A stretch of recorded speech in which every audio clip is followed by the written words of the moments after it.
This is the World Class Pro Wrestling Podcast, the World Class Cast with Jerry the Boss as my co-host here. I am Hannibal, and we have none other than the World Class Pro Wrestling Champion, UFC Hall of Famer. He's done it all in MMA, and he's starting to do it all in pro wrestling. He's appeared for Impact, many other companies out there, none other than Stephan Bonnar.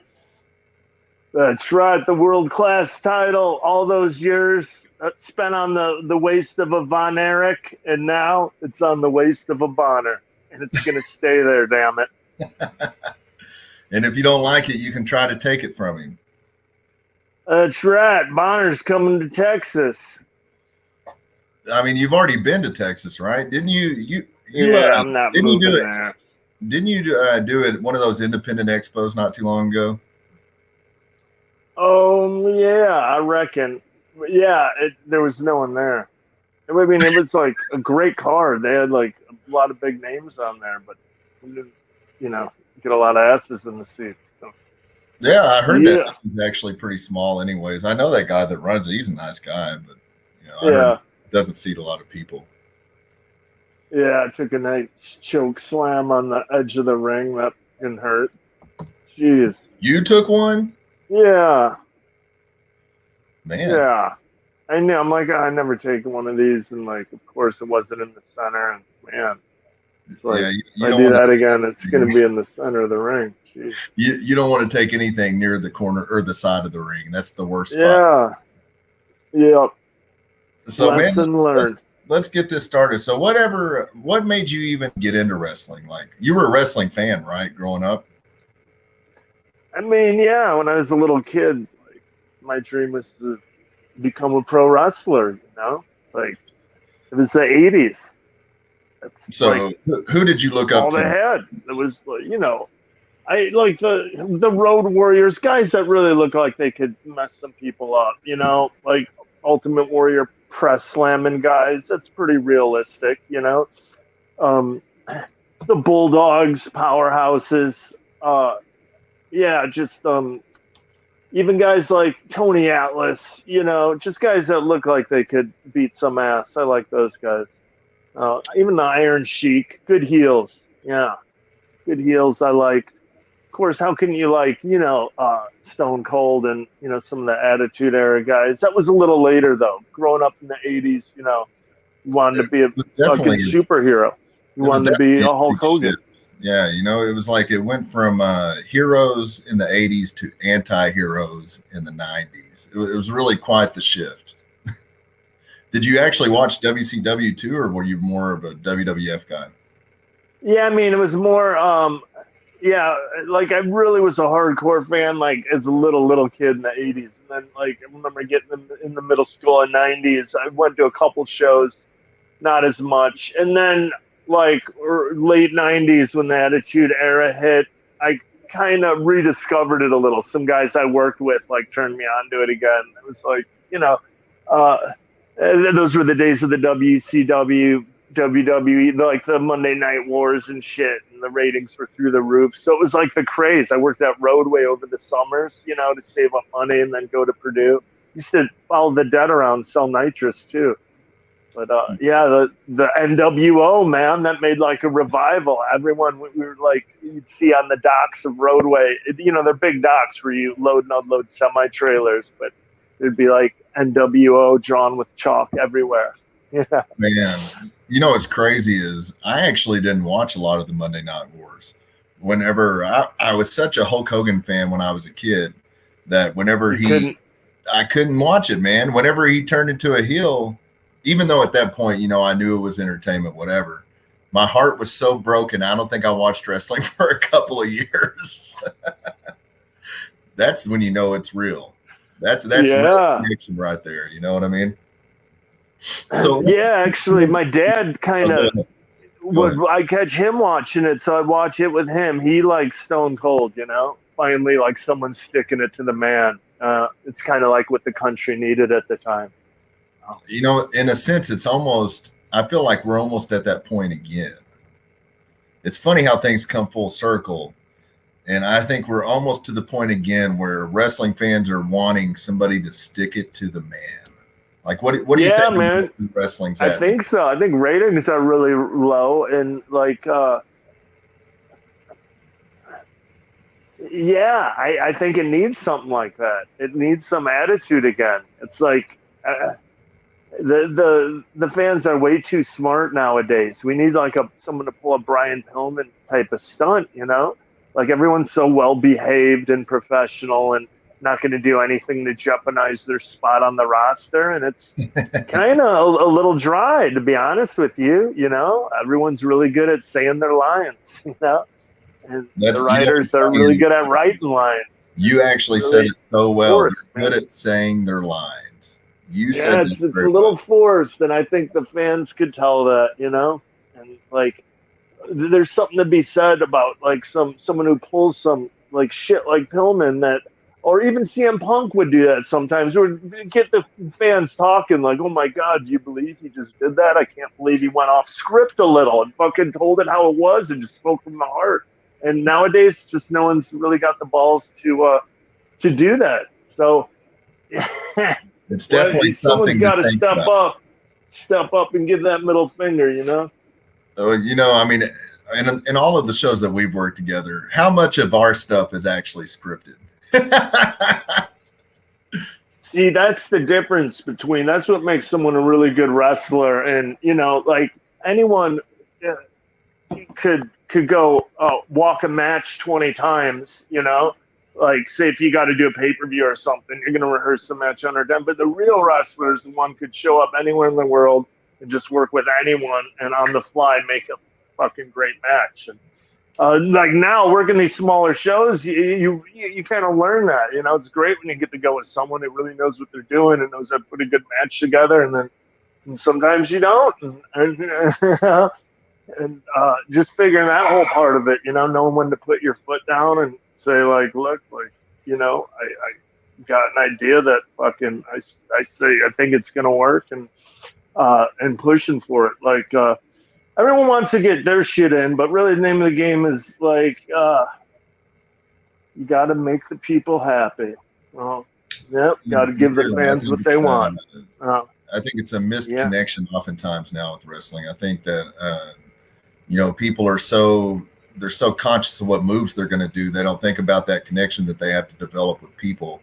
You know, one thing that I was really impressed with you at first, whenever you first came into World Class, was your talking skills. Like I was blown away by that, you know, because you come from MMA background, which, you know, most MMA characters or fighters, I wouldn't even call them characters, but most of them do not have that kind of skill to talk like you did.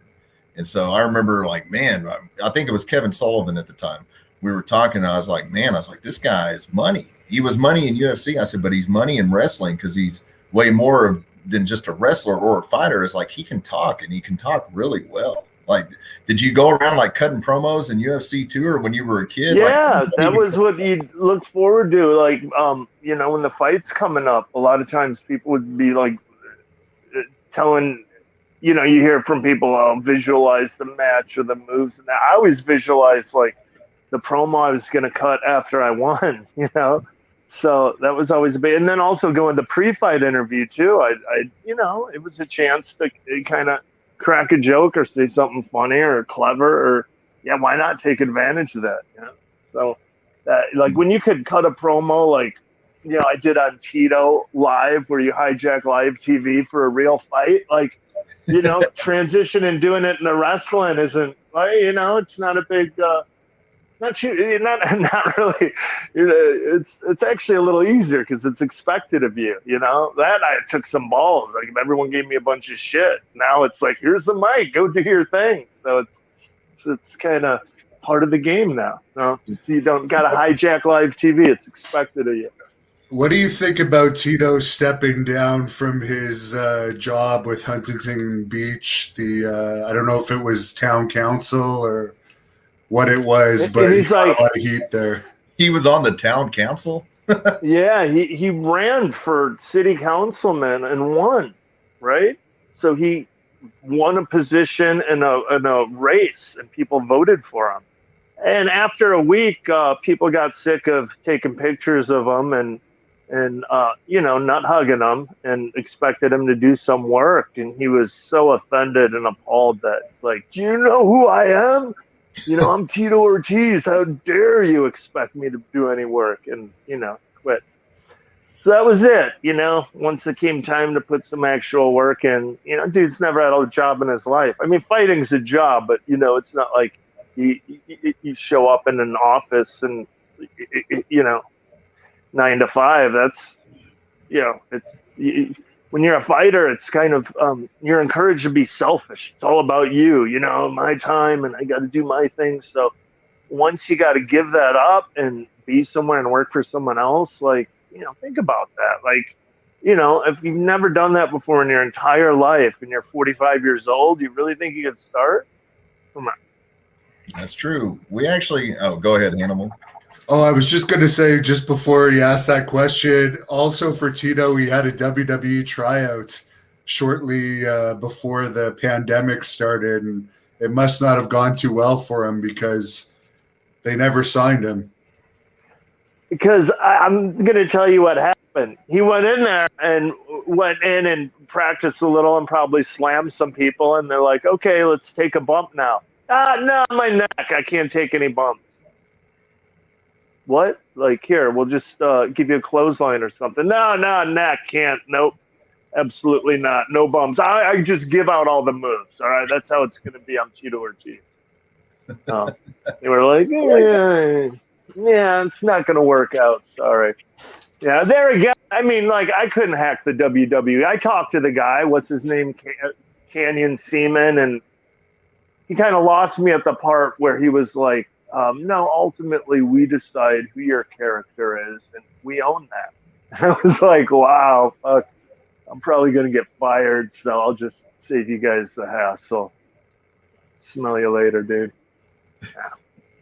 I can't. I mean, I don't know. It's like wrestling's supposed to be fun, If you ever go backstage at a WWE, no one's having fun, You think it'd be like the 80s where everyone's partying, having a good time. Even the 90s, like imagine like D'Lo Brown and all them back in the day were having a good time.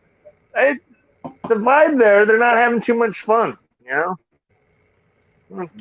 one's enjoying themselves. What's wrong? Tommy from the Bronx. He wants Riddle. To know. Riddle looks like he's enjoying himself a little bit, but for the most part, I think he's probably kind of a miserable vibe. Yeah. Tommy from the Bronx wanted to know, did you dump that Joshua, I don't know how to say his name, Fabia? Yes. He said, did you dump Joshua Fabia too, whoever that is? Yeah, I mean, he was Diego's right-hand man, and Diego's my boy. So, him and Diego were together, and so I helped corner Diego for his fight. We were all together, and then they had a falling out, So me and Diego, we're still friends. So, but no, to be honest, I haven't talked to Josh since the breakup. So we had another question from Mike. He wants to know: would you ever try bare knuckle boxing? No, honestly, there's like even trained for the Tito fight, and there was like something gnawing deep in me that said like, you're only 40. Like I wasn't even 40 yet, like a little before that. But like, if you keep doing this, dude, you're gonna be a vegetable. You could I could feel the effects adding up. The MRI showed it, the damage to the brain that wasn't there 10 years prior. So it'd really be stupid of me to accelerate my wheelchair, put it that way. So no, fuck that. Yeah. And you're making money with your brain now with your various business ventures. I'm sleeping. I'm using it like it's working better. Like after I retired, man, it was not good. And, it's scary when you go do your annual exam and your MRI's all out of whack and you got something that shows up that's a red flag marker for CTE. It's like, You want to keep doing this? Like, it's your choice. That's the funny thing is, despite that, it's called the cavum septum pellucidum, right? They'll still let me fight. It just means um, the septum that divides your brains, if you keep getting hit, that widens over time. And when it goes wider than 10 millimeters, that's called what I have, cavum septum pellucidum. And it wasn't there 10 years ago, but it showed up. And it's a marker for CT. So, like, I figured the best thing to do would probably stop getting concussed on a regular basis. Mark wants to know, as a veteran MMA fighter who's been with both UFC and Bellator, how much of pro wrestling would you say has been meshed into how MMA is presented? UFC tried to keep it a little black and white. Dana did, like, he really did. But then guys came along that kind of forced it, like Connor and that, and now they'll do the big flashy entrances. You see like that Pereira dancing around, or you see different things. But overall, Dana would poo-poo that. I had some good ideas back in the day. He didn't go for that, but Bellator kind of, it was like, yeah, do what you want. It kind of, it's your canvas. Like, you're the artist, paint whatever kind of picture you want. So that was kind of cool. Bellator, you get a little more freedom with that. You get to be creative. I get to come out with stitches, wrapping, brick in your face. Like, like, I doubt would have gotten away with that one, the UFC, just saying. Like, this was pretty cool. I've always been a fan. I was actually joking when Skoker, it wasn't, I don't think it was but someone asked me what I wanted for my walkout song, and I told them that. Well, actually, it's going to be a live performance. I just seen the video, and it was the funniest thing I ever seen. This guy stitches and, the brick in your face with the AKs. So I sent him the link saying this guy's going to perform my walkout song, thinking, like, just waiting for the reaction, kind of. A lot of times I do things just to see the to get a rise out of people. And it's a way I keep myself entertained and I laugh. So I was just thinking I'd get a reaction from Coker like I would from Dana. But I get an email back saying, great. No cheap laughs from you, buddy. And I'm like, oh boy, I actually got to go about getting him now. So I actually had to get a hold of him and offer him some money and make it all happen. So yeah, and I did. I pulled it off thanks to my boy Scully. Yeah, got him on the phone. We did it. So Charles wants to know, what's your thoughts on the fight game and pro wrestling currently? What do you think they are missing, and has it improved since you fought? The fight game, it's just these guys they chew them up and spit them out a lot faster now. So these fights are every week, and they have these guys fighting a lot. So it seems like the careers are short. So they really got to do something to make themselves stand out. And it's hard. The UFC, they don't really let them. You got the uniforms, and you really don't have that choice. So the pro wrestling, what they're missing is someone going off script and pulling some shit and kind of, being a rebel and, kind of working the boys, if you will. That's what they need. Someone to shake things up a little bit. MMA, it's like I think the guys, are doing right overall, considering it's so strict. Like Diego in Abu Dhabi, he couldn't even wear a scarf. He's in Abu Dhabi, so to honor the people there, they wear those, I don't know, those little scarves. I can't remember the technical name for them. And they wouldn't even let him wear that, out to the ring for his walkout. It was ridiculous. It's his 33rd fight or 31st fight. Wow. So, I think a lot of people don't understand in MMA, especially the UFC, man. You can't do them. You can't do too much. You can't do much to stand out, So you got to do it in the ring and pull off a spectacular move. And then you see when that happens, guy pulls off a spectacular move like that one guy. Remember, he caught his kick and then he jumped, spinning back kick, knocked the guy out, and oh my God, I think that guy's already fought a few times since then. I know he lost once. I don't know. I don't remember his name, but like talented guys, instead of getting like that name recognition and that time in the spotlight, it's getting shorter and shorter with so many organizations and fights every week that like their time are just these little flashes or highlights of a moment, and it's kind of a shame, man. It's kind of a shame. But that's what it is. I mean, sport blew up. There's tons of fights now. It's hard to keep up, and there's great fights all the time. After me and Forrest fight, there wasn't a UFC for 3 months, and they replayed that fight a million times, So that shit doesn't happen anymore. So it's a shame.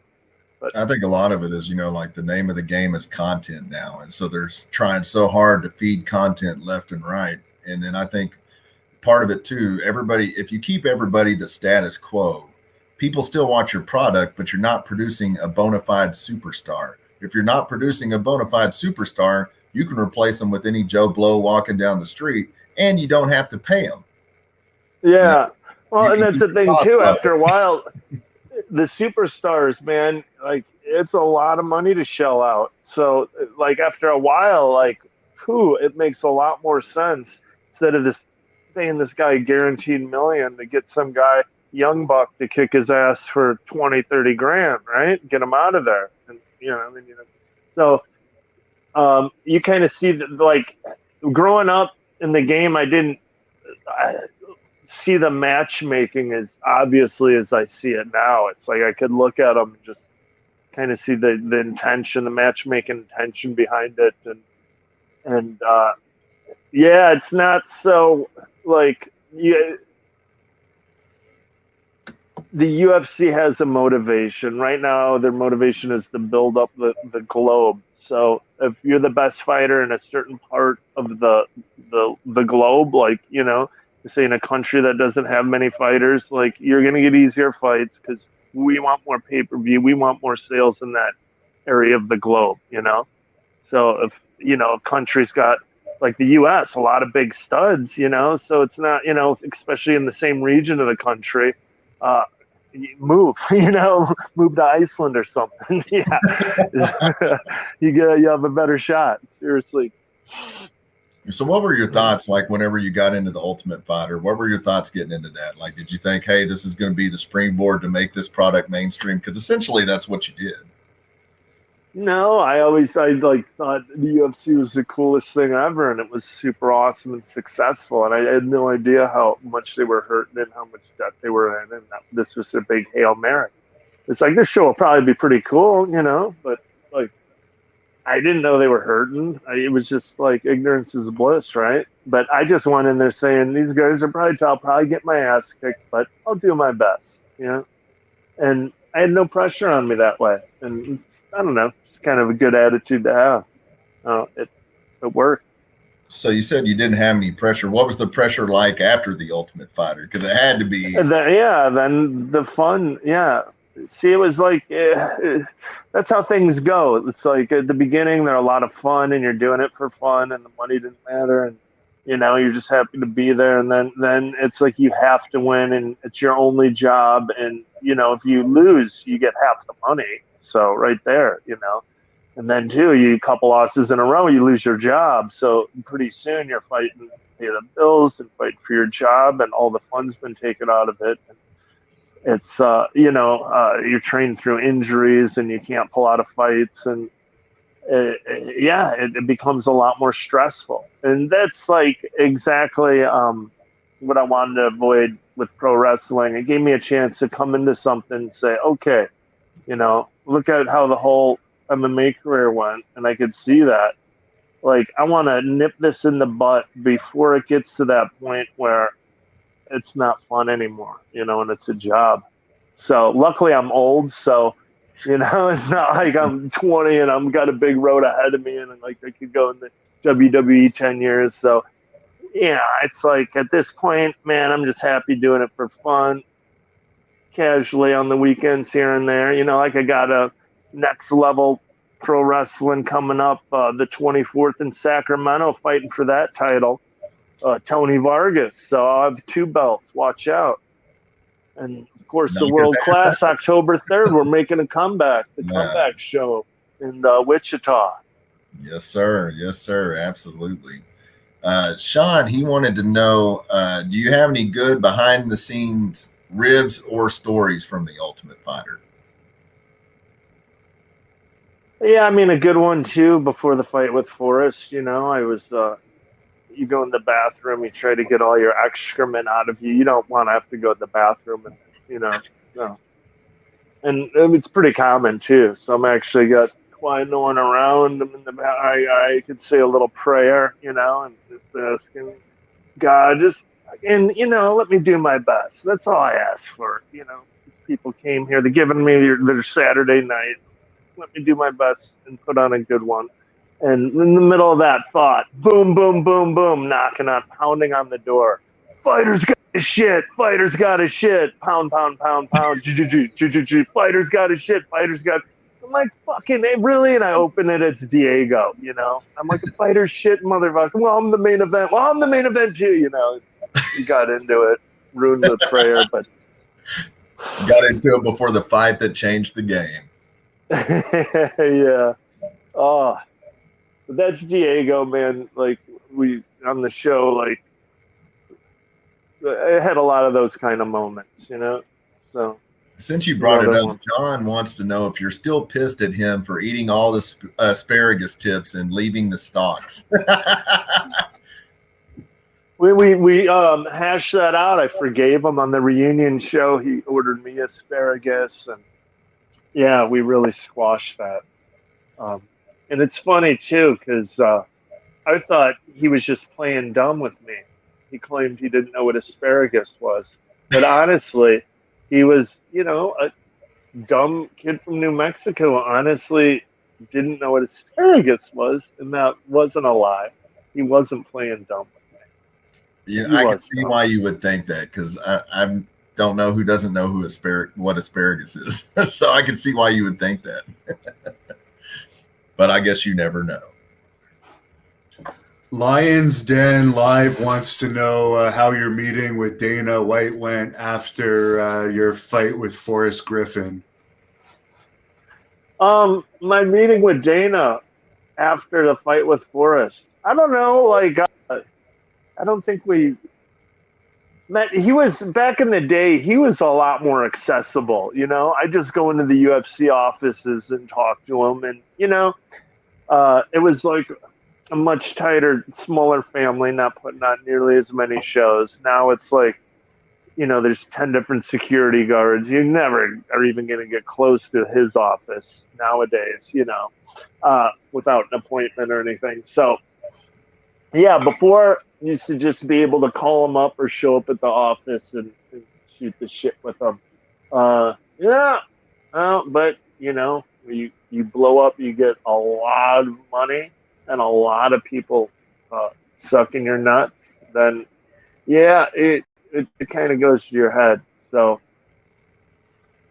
as much as fun as it would be to be in that position, I'm kind of glad I'm not, because I got a little taste of the money, people kissing my. I did a movie, I got the star in, and you're the star. Everyone kisses your ass, and wow, I don't care who you are. If you get that enough, 24/7 for year after year, you're gonna turn into an asshole. It's a couple weeks we shot that movie. I couldn't imagine if I got that for year after year. Holy shit! Matt, God, which fight did you have your hardest training camp? Oh my gosh, I don't know. They always seem so miserable, so hard, and like things you don't realize are the fans really don't realize. Like take a fight for example, like my fight with Igor Pokrayak, right? Won every round, looked like a relatively easy fight, couple 10-8 rounds, had total control. But training for that fight, the fight, first day of sparring, 3 months out, I kicked Cantwell right in the elbow, and my foot swelled up like a balloon, and I just sucked it up and kept training on it. 2 weeks later, I could tell it was infected. It gotten infected. The stuff's swollen. It's prone to infection. So went in and, to the doctor to get antibiotics. And they're like, let's just x-ray it to be safe. And, oh, my God, your foot's broken. Yep, and it's infected. So we'll give you antibiotics, we'll give you a shot, and your foot's broken. What do you want to do about it? I'm like, well, I made it through the last 2 weeks, which were absolutely miserable. I'd be in so much pain. I'd have to get the adrenaline going, then I can make it through the training. And by the time I drove home and tried to get out of the car, I couldn't walk again.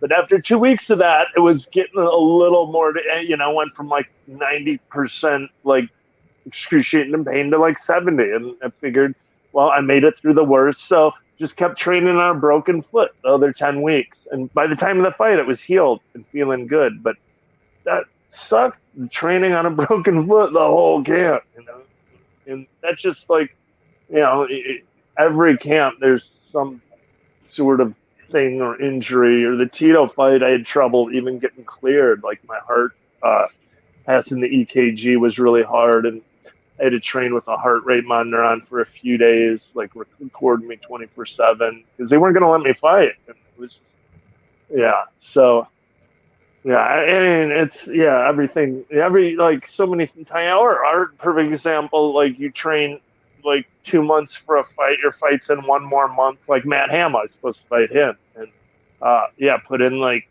2 months of training. I'm like 4 weeks out and blow out my knee. Reconstructive surgery, a big Super Bowl of knee surgeries, like a couple ligaments blew, a couple tendons, meniscus joint capsule. So out a year. Well, I mean, it's the whole recovery is about a year. It's about like 6 months. You could just start doing stuff with it again. And I fought John Jones like 9-10 months after. I'm not even like, it wasn't even a full year. And I fought Jones. And I was weak, really weak for that fight, and it showed. But he's a stud. So, but you never heard about it afterwards. I didn't go around and my injuries, like Tito always did. I'm doing that now. So who was the? But that always felt when you did that, like the fans feel cheated. I don't know, no excuses. So that's true. Who do you think is the toughest fighter you fought? I honestly, like the 2 guys that I was in there with, probably the 3 that I was in there with that I really thought were special. Well, let's start one at a time. First in 2003, when I was in there with Lyoto Machida, it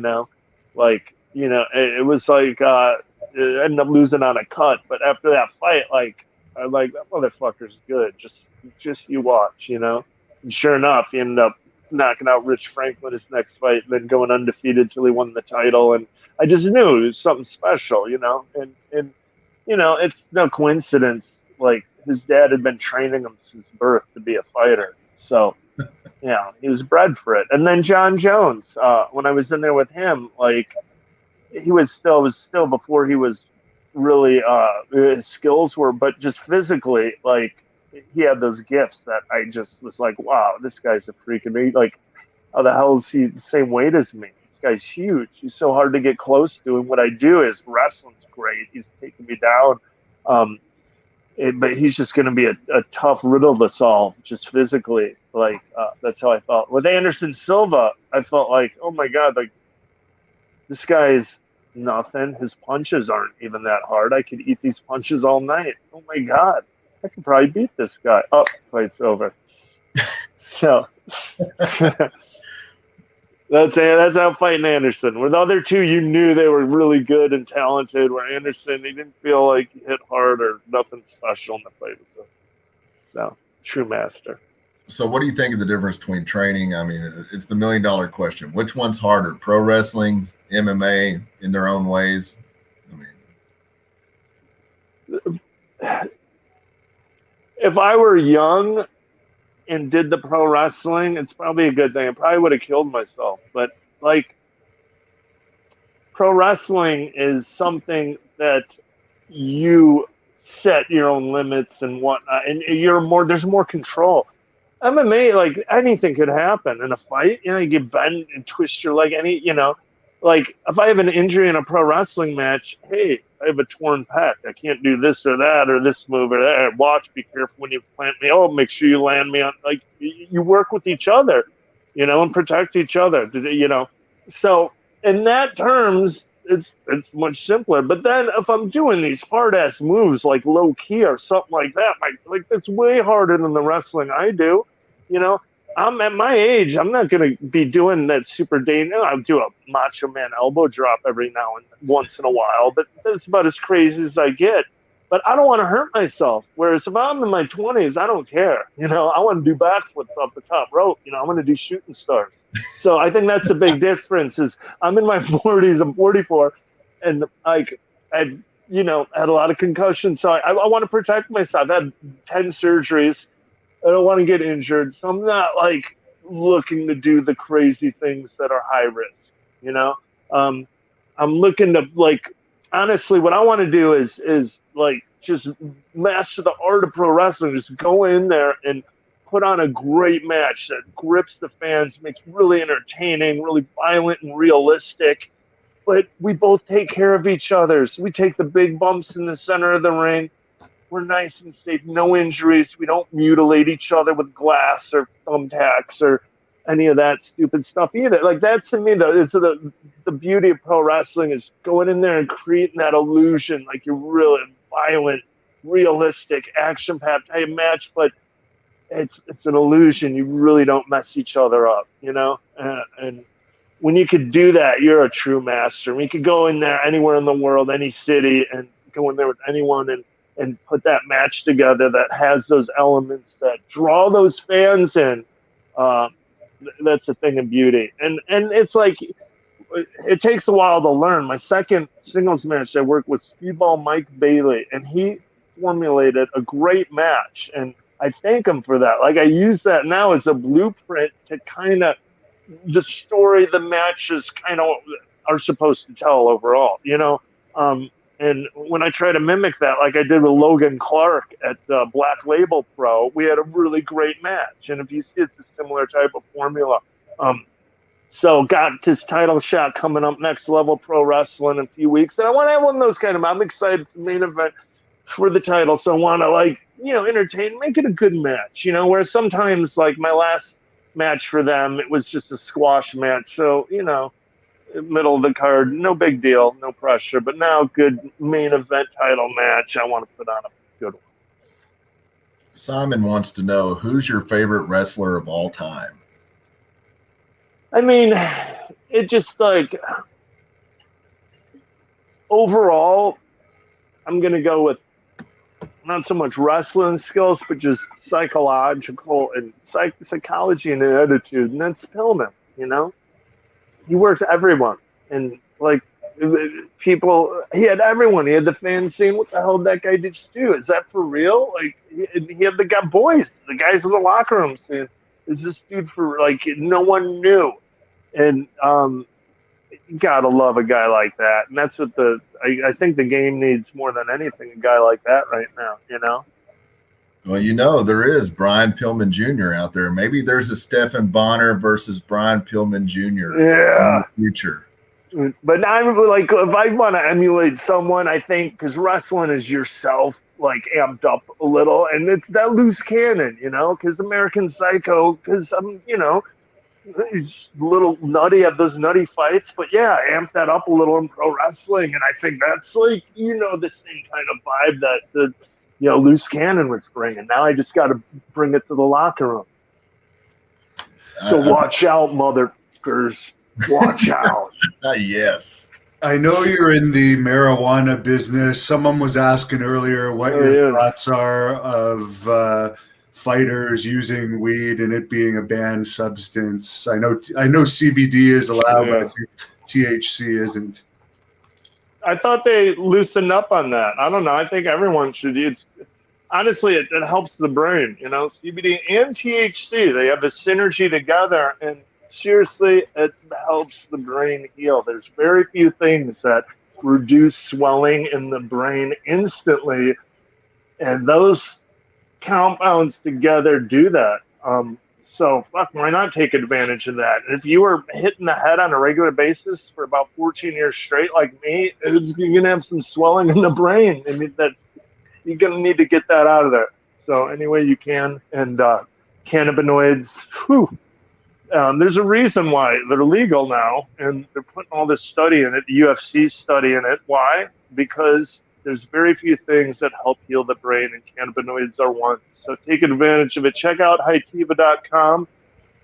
We got the largest video strain review library, and I write most of those. And I put my heart and soul into them. And it's like, we take the weed, we split up, we review it, and we ask everyone how they felt. And they're like really heartfelt, honest reviews. So check them out.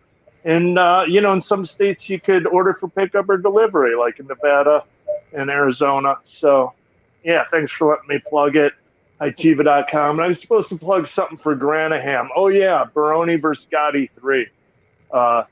Baroni's going to get his ass kicked. I don't even know Gotti, but I'm rooting for you, John.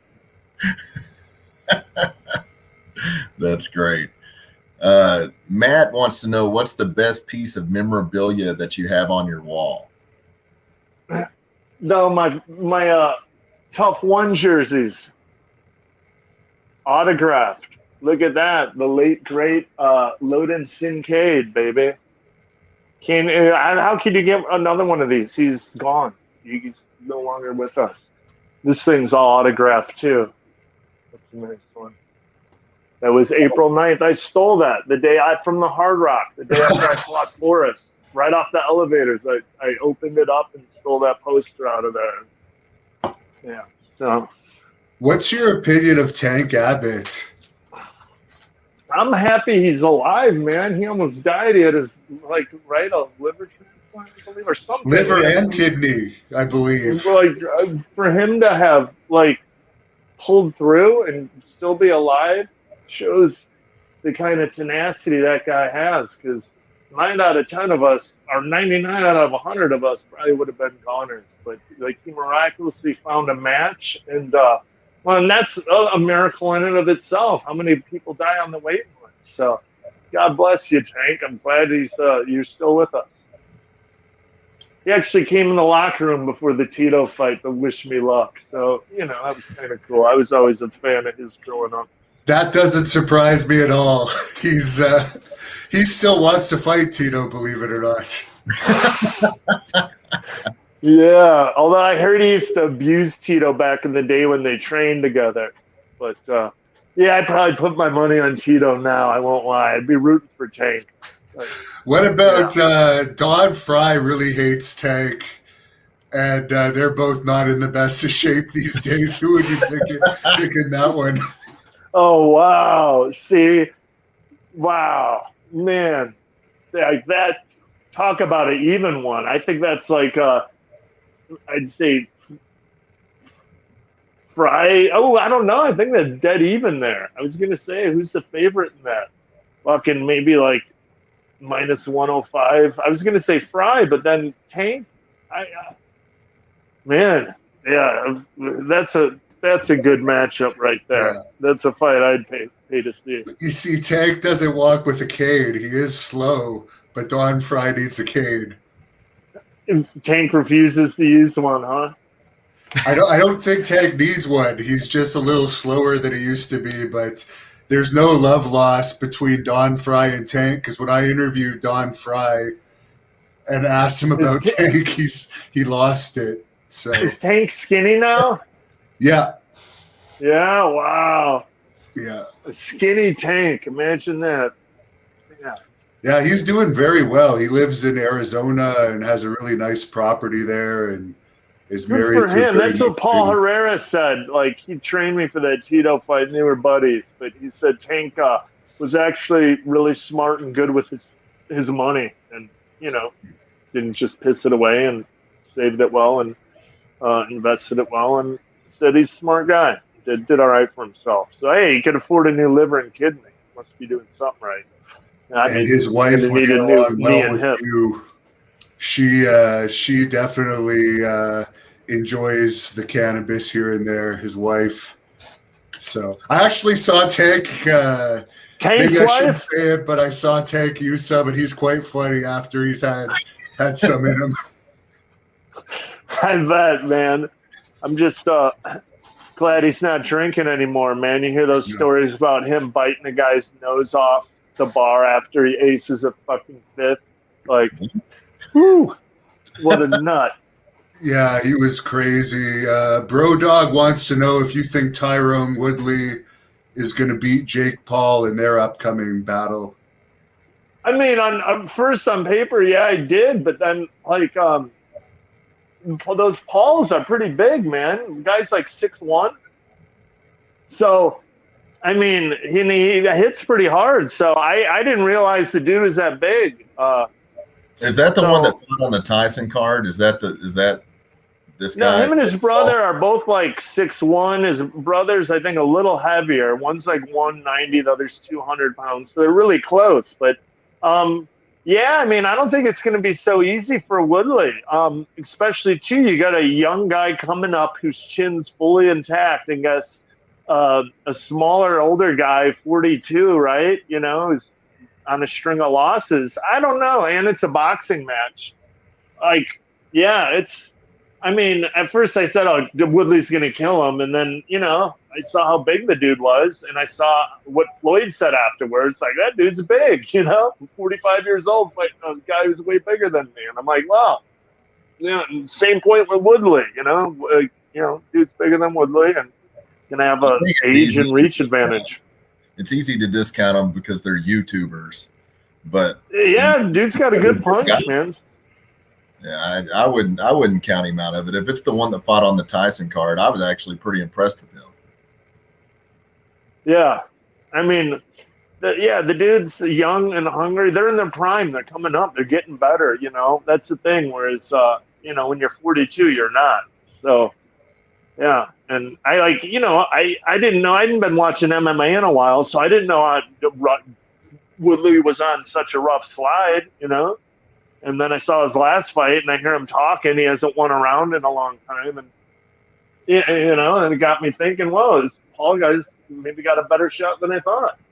Yeah, sounds like a recipe for disaster. I'm taking Jake Paul. Simon wants to know, how did you get the name The American Psycho? Oh, the Ultimate Fighter. Yeah. Yep. They called me Ivy League at first because, I didn't look like a fighter. And then after hearing my stories for a few days and then training with me, it was, someone called me the American Psycho. Ivy League to the American Psycho. That's quite like two opposite ends of the spectrum. Yeah. Yep. It came after a story of me. It was right before I went on The Ultimate Fighter. I was with like my girl and another couple at a bar in Chicago, Le Passage, like the nice fancy club and shit. And go into a bar and like to get around for everyone, and I like bump into someone. And I was like, "Hey, relax, there's enough for both of us." And he got all shitty with me, like, "I ain't your buddy, motherfucker," and like, and whoa, really? All right, like he got all in my face, and like, you can do that to me. I'm like, all right, fine, show me. What are you gonna do, man? What are you gonna come on? And he went on and tried to grab my throat, like, so.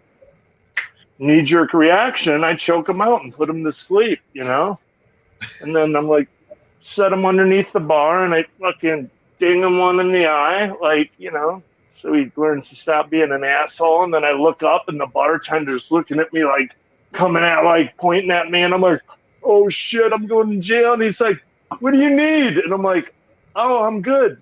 He turns around, and some chick saw the whole thing. I was like, keep an eye on my friend. He had too much to drink. Like, let's get the hell out of it. And we took off. I got out of there. But yeah, because we had to tell stories. We, no TV or phone or internet or anything like that. So it was, that story. Someone called me the American Psycho, and it stuck. But it also had something to do with training for me for a few days. And, like me fighting like I did in the forest fight and training. So it was like a combination of those things. I think it was a good career move settling on the American Psycho instead of Ivy League, for sure. Careless Whisperer, he wants to know what's your thoughts on everything that's been going on with Diego Sanchez? You know what? Like, I love the Diego, and I supported him when he was with Josh. I got it, like he was with Jackson for a long time. He wasn't learning anything new. He didn't feel like they were really looking out for him, dude. He was just going toe to toe, straight in the damage, getting tons of stitches. So he found someone that he felt like cared about him and got him paying attention to defense, not getting hit as much, changing his style a little bit, and then also cleaning his life up. I don't know if you know, Diego, was drinking a lot and, wasn't living too clean. And, Josh got him sober, honestly. And, as much as people say how, like, awful Josh was for him, like, he did help him get his life cleaned up, and he kind of taught how Diego to take care of himself. Like, Diego, honestly, over the last 2 years of being with Josh, he became more responsible, more considerate, more mature. Like, Josh did fucking teach him how to take care of himself.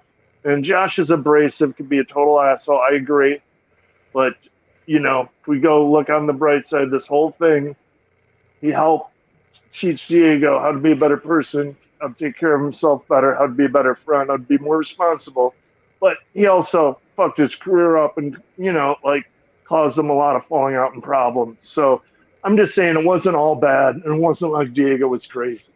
He found he was learning something, and, I know that feeling where you feel like you're stale and you're not learning something, and finally you are. You're getting something new. You like it. So, I got it. Bro Dog said that you're a legend of the sport. Do you see yourself as a legend? Honestly, I try not to think about it too much, like you got to be like a Tito thinking around what a big legend I am. And, you don't want to be that guy. Everybody, you're a very humble guy, very down to earth. Well, you're put on the spot. Are you a legend?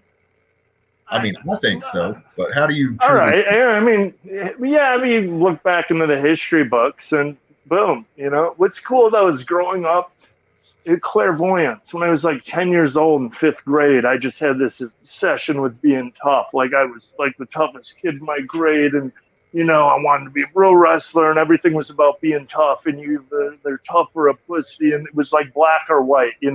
Those were the two worlds I lived in.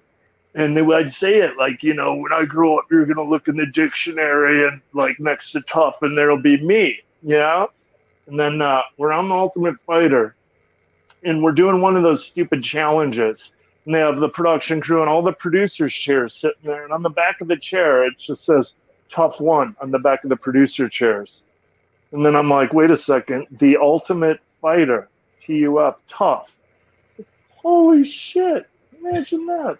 We're still filming that. I didn't even know I'd be in the finals. In the finals, and we have that fight, and then all of a sudden, it's like now when you look up Tough 1, it's like me and Forrest, and it's like, wow, that's pretty far out, I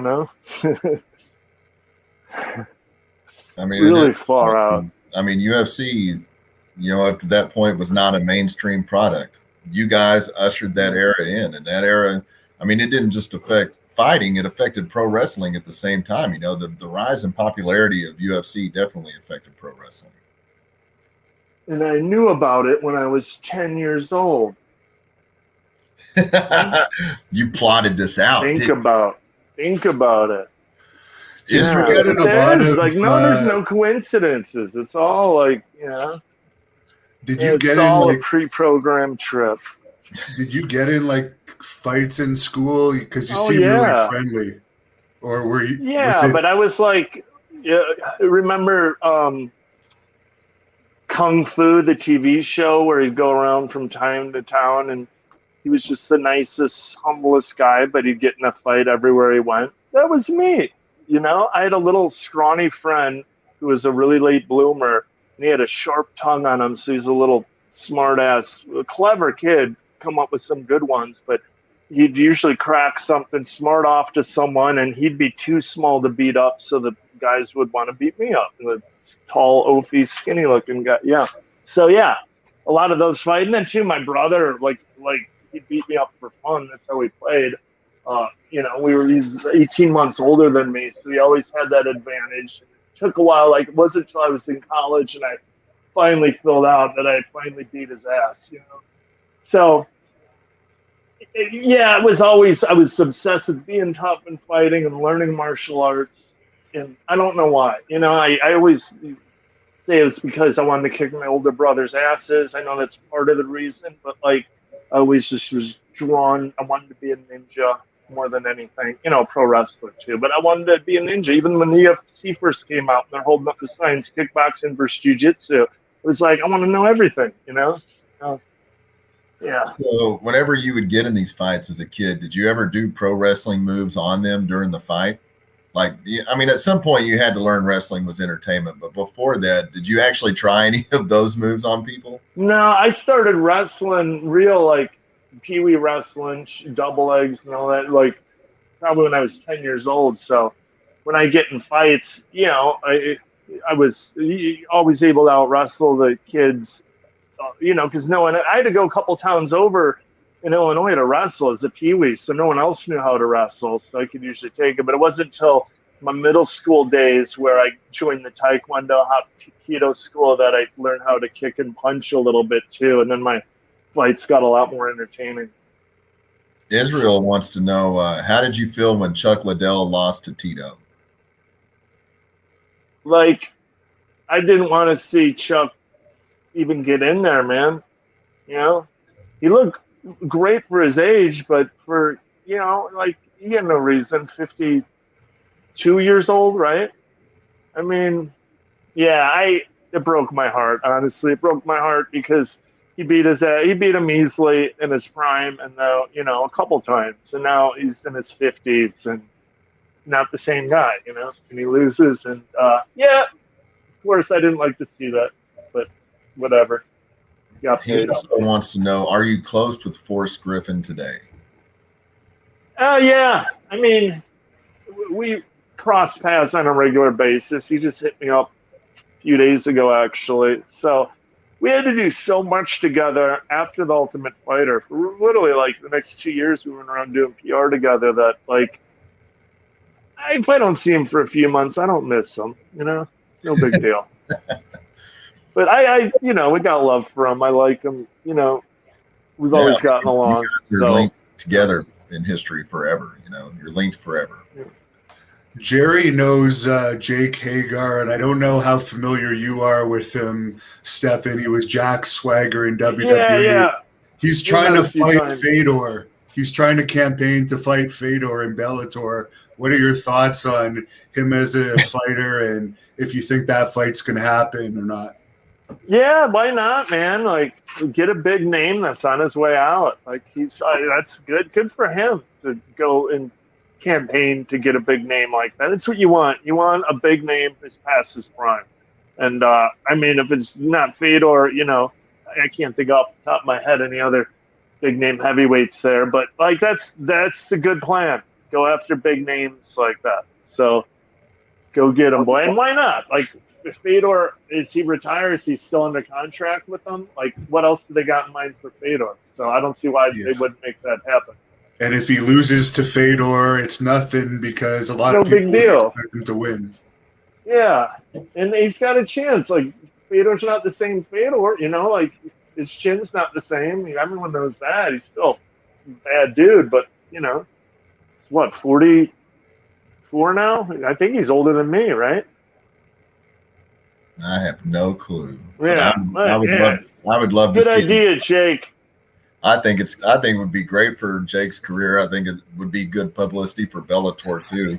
I always thought whenever they signed him that it was a brilliant PR move because of his wrestling background and because of. And that's what they want to do with Fedor too. Like, he's, he just super fights with him. So he is 44, by the way. I just looked it up. Good brain you have there. That's not one I hear too often. I'm hearing it more and more nowadays, though. This is funny. Oh, that reminds me. I got to do my MRI at the Lou Ruvo Clinic. I get it every year, right? I'm part of the fighter's brain study. And honestly, since 2015, since I've been going, my chart's like, it's like slowly going upward. Like my mental capacities have been improving over these past 6 years. There. I think it's awesome that you've been able to retire and then get into pro wrestling, but also have your own businesses and do things outside of that, because I think it's a shame, whether it be wrestling, MMA, or whatever, the people that are trapped into that box that they've got themselves into and they can't get out of it, and they continue fighting when they shouldn't, health wise, whether it be MMA, wrestling. It's sad to see that with people. So I think, and then it's not fun. And the whole reason they got into it in the first place is because they love to do it. I don't think people think about a lot of times. There's no, there's no like 401k in wrestling or MMA. But that's what America does to you as a whole. It's like, follow your heart, do what your heart desires, and then you do it. Oh, I love medicine. I want to be a doctor. And then you're working 16-hour shifts, Dad, and you're miserable, and you die young of a heart attack because you're overstressed. Like, that's what we do. Find what you love to do, and then you get a career doing it, and you're doing it 68 hours a week, or like you're doing it way longer than you wanted to, and you're doing it because you have to, and it's the only way you know how to pay the bills. And pretty soon, the thing you did because it gave you that joy is bringing you nothing but misery. God bless America.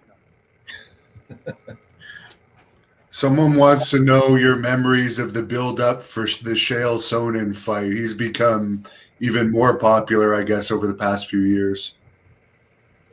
Which fight? He's not specific, but the one I remember, I think, was Bellator. I know. Jeez. You got to give me a little more. I don't remember who he fought last. I remember him. Oh, he means you. Oh, I remember him losing to Tito. Yeah, he beat Vanderlei. Yeah. Yeah, he I don't know, he doesn't pull that out often, I remember after the Anderson fight, everyone expected him to do that to Bisping, and then he was really respectful. So Chael doesn't give you what you want, he does it when you least expect it. So I think it's hit or miss with him. Some guys he's really respectful with, some guys he isn't. I know with Tito he had a little fun with him, but then he lost. So but lost pretty decisively. Yeah, Tito still holds a bit of a grudge over the trash talking there. When I talked to Tito, he still seemed pretty pissed about that. I mean, that's your goal. Chael? Still fights. Yeah, because he was going after Tito's wife then, who of course are not together anymore. But him and Amber broke up? No, the one with I think Jenna? the one before that, the porn star one. Well, no, because when I fought Tito, they were broken up and had been. Okay. So, and then he was with Amber, the ex-UFC ring girl. And I don't know. I don't follow them. I just figured they were still together. But if they broke up, then, Oh, I don't know what it was. All I know is when Tito was talking about Chael, he was saying that Chael went too personal and struck an area that he didn't feel he should have gone. Yeah, because you got to talk trash by the rules. Yeah, you can't talk about someone's fans or family. That's against the rule. Like, come on, man. Jeez, what a baby. I mean, that's the goal of selling any kind of entertainment. You blur these lines. How dare you? Yeah. Like reality. I mean, that's selling. People are more babies in wrestling though these days than MMA. As far as the trash talking in wrestling, they should be they're more sensitive. Yeah. It's unbelievable how sensitive like a lot of the wrestlers are. That's why, like the whole Pillman thing. It's just more and more appealing as the days go on, and you see just the whole world of the game is I don't know, it's asking for something. Someone to shake things up a little bit like that. Come on, MVP. You know, go Hey, you're whip the it out there. champion of Piss world off with a class. ring Maybe and when it Monday comes Night Raw. back, you're going to bring that into wrestling. What's that? You're the champion. You're the leader of world class pro wrestling now. So maybe when it comes back with the big relaunch, October 3rd I in could really Wichita. stick it to the man and Yeah. like do something really rotten to the promoter. That's a great idea. What? I was following you up until that. Like Stone Cold and Vince were in the hospital. And remember? You know what? If we wrote that out the right way, I would totally be down with that. Yes, there you go. Entertaining. But you're right, though. I mean, that's ultimately what wrestling is missing is a bona fide superstar, somebody that does spark that emotion out of fans. Wrestling is an emotional and the fan. It is. Totally. And like I think the fight world's kind of got that. You know, you got like Connor, you got guys like Colby, and I think he actually it's a little more in MMA in terms of it's just people with those don't give a damn attitudes like that. You know. Well, I mean Colby and Connor. I can't think of too many else, but. They certainly did a good job with that. In a sense, he's almost like watching a wrestler, you know, and he definitely, I think in that way, the entertainment value, he transcended MMA at that point. You know, whenever he had that fight with Mayweather, I mean, that was insane. Yeah, all pro wrestling. Yeah, all pro wrestling. Mayweather is a master of running his mouth too, and the whole build up of that fight. You know, like me personally, like I don't order MMA fights or anything like that. I ordered that boxing match to watch it, and I actually thought it was very well done. I thought at one point that in that fight, I'm thinking, oh my God, is he actually going to beat him? You know, the first rounds. Yep. He did it on purpose, though. He got him out like 15 seconds before the under, so you could hit on the under bet, or the same round that he had hit the under in. But he did it right in time, though. It was just beautifully done. And from the Pacquiao fight, he was, you know, a little upset that he got booed so heavily. So, you know, he's got a huge ego. You know, you don't like after a fight, you just win and you're up, on the ropes like this in your hometown, everyone's booing. That sticks with you, man. He wanted to say, okay, man, you know, I'll give these fans a little something this match. And I think he rope-a-doped them a little bit, but it made it more exciting, got people worried, and then, you know, got him out of there, and everyone loved it. It worked. It worked. Entertainment 101. Do you think Connor's going to beat Poirier in the rematch coming up? You know, I didn't think he'd lose before. You know, he beat him pretty easy the first time, and then he got starched. So I don't know. I usually don't like, you know, if one guy comes out and beats someone dominantly like that, I don't like beating against him. It's one thing if it's like Connor was kicking his ass and then just got caught with a counter punch, you know, like one shot. But he got his ass beat, you know. I'm not going to bet against the guy who just beat the guy's ass, you know, the last fight, like solidly. Like, you know, he wasn't just one shot. He beat him. He beat him. He beat him up. I really thought at one point, I was kind of shocked that Connor didn't transcend, like that he didn't transition into pro wrestling. I was kind of shocked. I wondered if that ever actually crossed his mind. Yeah, I mean, he's still got enough. He's still in his prime, though, you know? So, yeah, I mean, the night is young. The night is young. Yeah. They'll offer him enough money to do a WrestleMania one day. Totally, yes. It'll be like Rousey, you know, come in there, like, go right to the WrestleMania main event, you know. His first match ever is the main event WrestleMania match. He walks 100 times. And, you know, he's an athlete. He'll do a good job like Stephanie and Ronda did. But, you know, that's the difference. Is that really pro wrestling? Or is just going around and working with whoever? Like, that's a real pro wrestler. See? Get what I'm saying, right?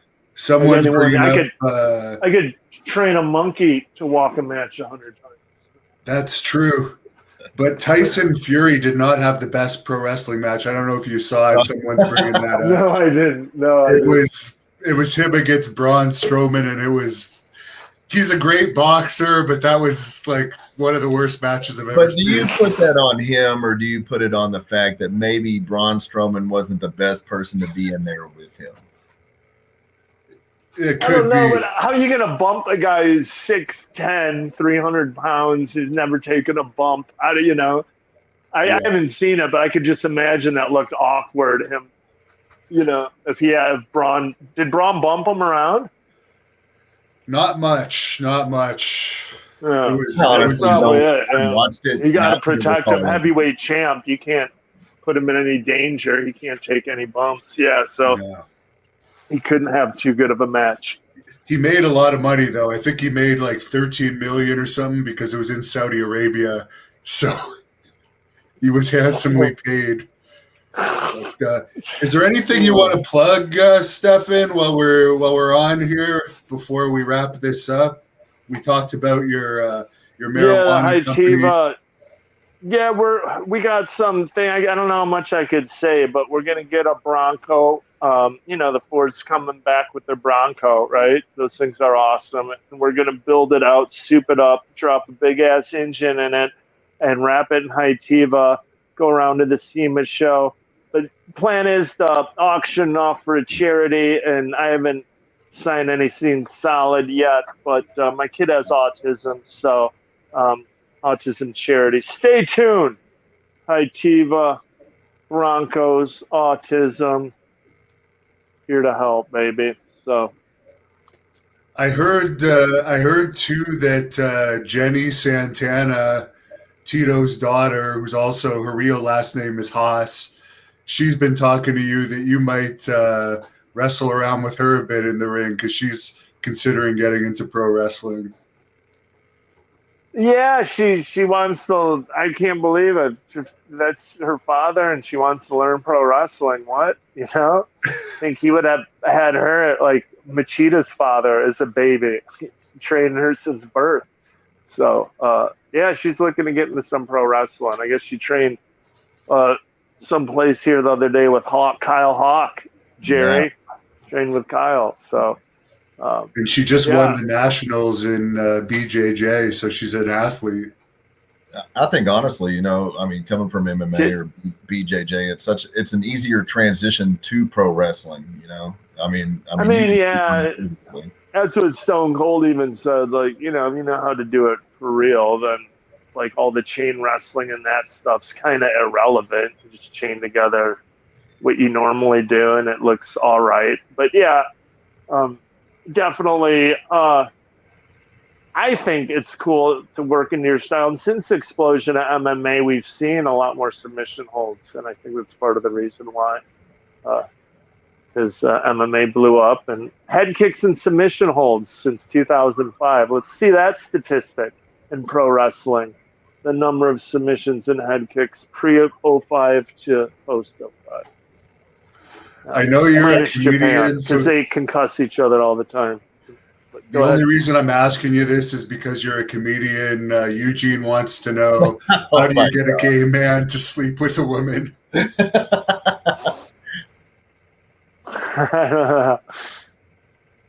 got a punchline? I can't believe as quick-witted as you are, you don't have anything for that. I thought you were telling me a joke. No, I was not. The fan was asking you. That's a legitimate question. Ham? I don't know. Bribe? Prostitute him out? Pat Patterson apparently used to do it. Pat Patterson was gay and he would sleep with women here and there. He said it in his book. So he just wanted to try it. It makes sense. Yeah. Well, and where can people follow you on social media if people want to look you up? I know you have Twitter. It's just I'm Stephan Bonnar on everything. ANAR. So I'm even on LinkedIn now. Stephan Bonnar on everything. Yeah, check it out. ANAR. But Facebook, all that commie spyware, CIA. Yeah. The punchline for that question, someone says introduce him to Cyborg. It's not much of a transition. Yeah, that wasn't bad. Yeah. I wouldn't want to fight her. But would you hook up with her? Now you're on the spot. She's not my type. And I'm taken. Oh. That's I'm sure your wife doesn't watch it. You can tell us the truth. It seems that they only ever hear the bad stuff on interviews. Oh, I know. Like I made that joke on Matt Freeman's podcast. No one watches it about Baroni's the kind of best friend that you come home and catch him climbing out your window. And like, boom, like throws that back around and starts saying like, I banged Bonner's wife, which, you know, of course isn't close to true. Like, and then it gets back and I get in trouble. And, you know, like, why would he say that? Why would he say that? I don't know. He's an asshole. And then, of course, she looks it up. And, oh, it's because you on a podcast said, and I'm like, I can't believe that got back to her and I got busted for it. So it just goes to show you, you're on a podcast, you know, fucking Joe Blow's garage, 90 views. You say something about your wife, probably going to get back to her. It's a fact. Well, I'll let you guys wrap it up. Nice talking to you again. I really appreciate it that you backed me up that day that I got into it with Haku, because there was no one else there that I would have confronted him with at Cauliflower Alley if I didn't have you behind me. Man, you were a hard one to hold back too, bud. Yeah. Hey, we got the most hits of anything at the Cauliflower Alley that year. It got over 100,000 views. Yes. Well, hold on. Before we get out of here, what is that story? You'll have to watch the got video. Into a fight at Cauliflower. Send him the link to that one. Yeah. And don't miss Phil Baroni versus John Gotti III coming to a $9.99 pay-per-view near you soon. And John Gotti III, right? This is old mob family beef from way back in the day. You know, Phil Baroni's dad worked with Gotti Sr., so there's a history there. It's a grudge match. Phil's a total piece of shit. I normally plug nothing for him, but if I'm plugging something that is promoting Phil getting his ass kicked, that's why I'm doing it, because I'm hoping to see Phil Baroni get his ass kicked by John Gotti III. You heard it from me.